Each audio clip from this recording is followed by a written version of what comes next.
Hello, my beautiful people. Welcome back to I Run Things, where we dive into the real, raw, and sometimes sweaty truths about running.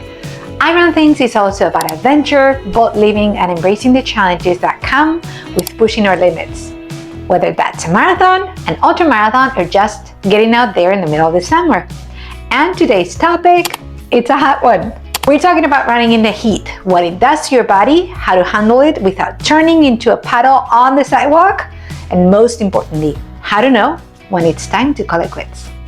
If you've ever felt like your lungs are on fire by mile 2 or questioned your life choices mid-long run in August, you're in the right place. I'll also be sharing a free checklist and heat training guide on my Substack, so don't forget to check that out after you watch the video.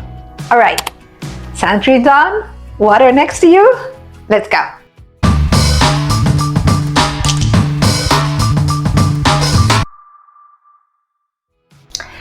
All right, let's start with the obvious question. Why does running in the heat feel so much harder?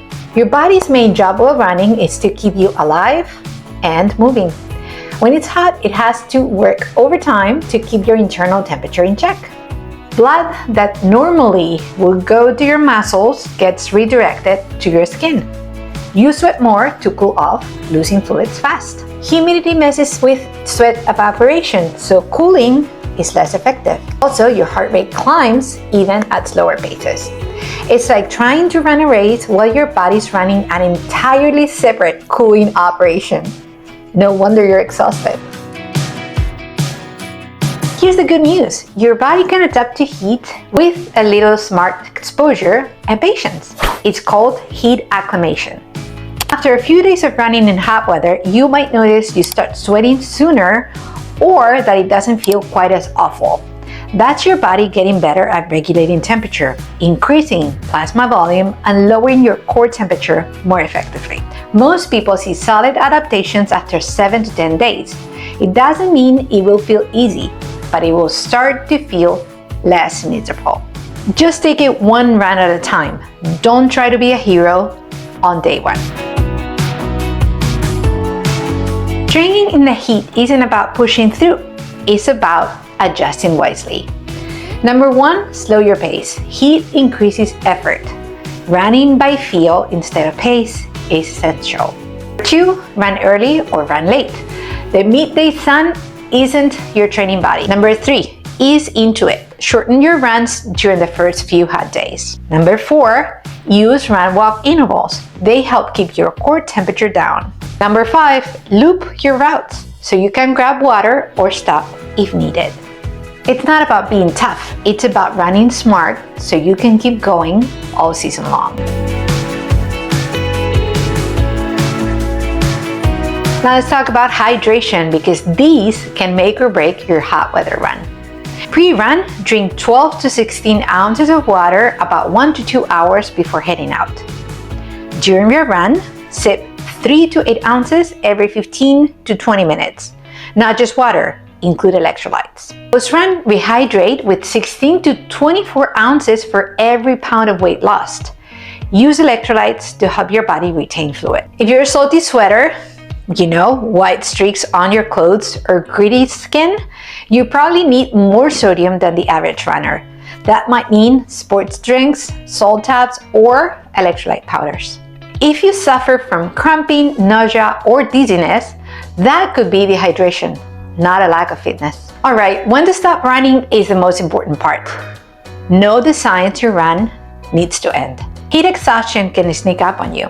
If you feel dizziness, nausea, confusion, suddenly chilled or clammy, your pace drops drastically, or you stop sweating, stop, walk, get yourself to shade, hydrate, and call someone if needed.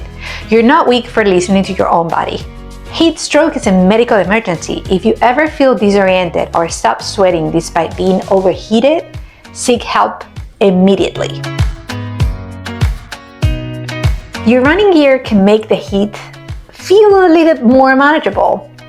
Lightweight, moisture-wicking clothes, ditch the cotton, a hat or a visor for sun protection, sunglasses or sunscreen, a a handheld bottle or hydration belt, a cooling towel or an ice bandana. All of those things will help. I've even tucked ice into a sports bra or worn a bath soaked in cold water on my head. Don't knock it till you try it. Alright guys, quick shout out to River Race Sports Sunglasses, my go-to for summer runs. They're super lightweight, stay put even when I'm drenched in sweat, and the polarized lenses cut glare like magic. Plus, full UV protection means my eyes are covered while I'm out in the sun. If you're running in the heat, don't forget your eyes need protection too. You can grab a pair at the link below, and the code on the screen will get you 18% off. What about if you have a long run on the schedule and it's blazing outside? Here's how to survive it. Run slower than your typical pace, like a minute slower per mile or more. Loop around near your house or parks with water fountains. Carry electrolytes. And consider splitting the run into 2 shorter runs, one in the AM and one in the PM. Summer running is not about chasing speed, it's about endurance and staying upright. The mental challenge is real. You're slower, it feels harder, everything's sticky. But there's a silver lining. Heat training builds grit. That full race you're training for, it's going to feel like a dream in comparison. Use mantras, focus on effort, not pace, and keep your sense of humor. Because this is tough, but you are tougher. Sometimes the best place to run is on a treadmill with a fan blasting in your face. Move your run inside if the heat index is over 100 Fahrenheit. The air quality is poor. You feel off before you start. Don't feel guilty about it. This is just smart training. So if you're running through the summer, just know you're not alone, and it doesn't have to be miserable. Respect the heat, adjust your expectations, and take care of your body. Want to help staying on track? I made a printable checklist and hydration tracker for summer training, and you can grab it free on my Substack. Links in the description. Give the video a thumbs up if it helped you, and share it with your favorite sweaty runner. Subscribe for more running tips for athletes who aren't afraid to get gritty. See you in the next run, hopefully in the shade. Run fearless, you guys.